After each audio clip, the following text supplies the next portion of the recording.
तो दोस्तों, स्वागत है आप सभी का हमारे इस चैनल में फियर इज बैक। तो चलिए चलते हैं आज की कहानी की ओर। तो एक दिन की बात है, राहुल शहर से गर्मियों की छुट्टी में अपने गांव की तरफ जा रहा था। उसके गांव में काफ़ी कम ही बस जाती थी। तो एक ही बस थी जो सुबह 5 बजे खुलती थी और शाम के 3 बजे उसके घर तक पहुंच जाती थी।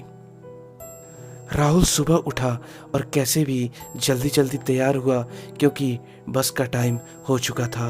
और जल्दी से दौड़कर बस स्टैंड गया तो उसकी बस हॉर्न देकर खुल ही रही थी। तब तक वह हाथ देते हुए बस को रुकाया और उस पे जाके चढ़ गया। फिर क्या थी, बस निकल चुकी थी और राहुल अपने गांव की तरफ जा रहा था। दोपहर के समय में एक ढाबे पे बस ने जाकर रोका और कहा कि भाई जल्दी जल्दी उतरो और जिसको भी फ्रेश होना है, खाना खाना है, नहाना है, वो अपना काम करो। आधे घंटे में फिर से ये बस निकल पड़ेगी। राहुल ने सोचा कि जाते जाते शाम हो जाएगी, इसलिए जल्दी से फ्रेश होकर कुछ खा लेता हूँ, क्योंकि सुबह भी उसने डायरेक्ट सोकर उठा था और आकर बस पर चढ़ गया था। तो उसने उतरा बस से और ढाबे पे चला गया।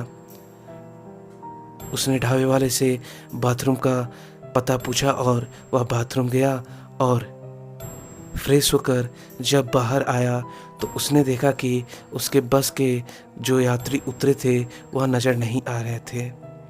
फिर वह ढाबे पे जो स्टाफ था उससे पूछा कि अरे भाई, अभी जो बस रुकी थी वह कहाँ चली गई। वह स्टाफ ने कहा, अभी कहाँ, वो तो 1 घंटा पहले ही रुकी थी और वह आगे जाकर खड़ी है। उसने देखा कि सभी यात्री बस पर चढ़ चुके थे और वह अकेला था जो कि इधर था। उसने जल्दी से कुछ खाने का पैक कराया और बस के पीछे दौड़ पड़ा। वह जाकर बस में बैठ गया। बस में जो कंडक्टर थे उसने इस पर चिल्लाया कि अरे भाई, तुम्हारे चलते इतना लेट हो गया, कहाँ रह गए थे तुम। फिर बस चल पड़ी।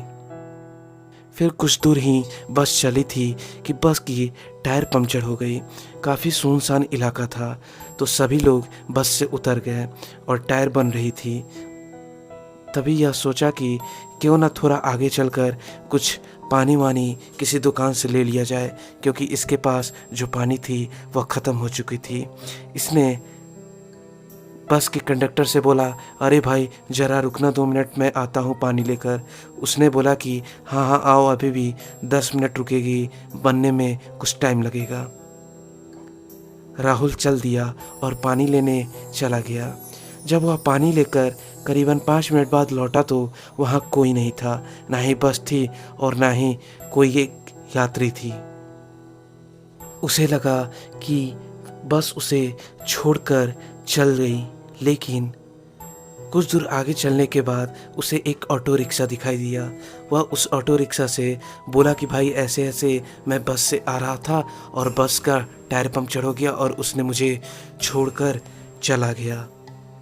क्या तुम मुझे आगे चौक तक ले चलोगे? जितना तुम्हारा चार्ज होगा वो मैं दूंगा। ऑटो वाले ने कहा, चलिए भैया बैठ जाइए, और वह लेकर आगे चौक तक पहुंचा। उस चौक पे काफ़ी यात्री बस का इंतज़ार कर रहे थे। वह ज़्यादा बड़ा नहीं था, छोटा ही था। यह वहाँ उतरा और इसने पूछा कि अरे भाई, एक बस जो आती है सुबह 5 बजे, वह यहाँ से चली गई क्या? वहाँ के यात्रियों ने कहा कि तुम्हें नहीं पता, कल रात को जब वह बस लौट रही थी तो यहीं आगे पुल से नीचे गिरकर उस बस का एक्सीडेंट हो गया और उसमें के सारे यात्री मारे गए। यह सुनकर वह शॉक्ड हो गया और दौड़कर उस पुल के नीचे देखा तो वहीं बस गिरी हुई थी। अब राहुल पसीना से तरबतर हो चुका था। इसे समझ ही नहीं आ रहा था कि अब यह क्या करे। वहीं एक बूढ़ा व्यक्ति था। इसकी हालत देखकर उसने पूछा, क्या हुआ बेटा, ऐसे क्यों डर रहे हो? तब इसने कहा कि ऐसा ऐसा बात है चाचा। तो वह बूढ़े व्यक्ति ने बोला कि यह तुम्हारे साथ छलावा हुआ और वह भूत प्रेत तुम्हारे साथ कुछ गलत करना चाह रहे थे, लेकिन शायद भगवान की यह मर्जी नहीं थी और तुम बाल बाल बच गए। और उसे बैठाकर पानी पिलाया। तब राहुल को सांस में सांस आई और वहाँ से कैसे कैसे वह अपने घर पहुँच गया। उसके बाद से राहुल जब भी कभी बस से या किसी गाड़ी से जाता था अपने घर या फिर शहर, तो उसके बारे में पता लगा कर ही उस पे बैठता था। उसके बाद से उसे काफ़ी डर लगता था कहीं सफ़र करने में। तो दोस्तों, आज यही थी कहानी। अब हम फिर मिलते हैं अपनी एक अगली सच्ची घटना के साथ। तब तक के लिए हम चलते हैं। धन्यवाद।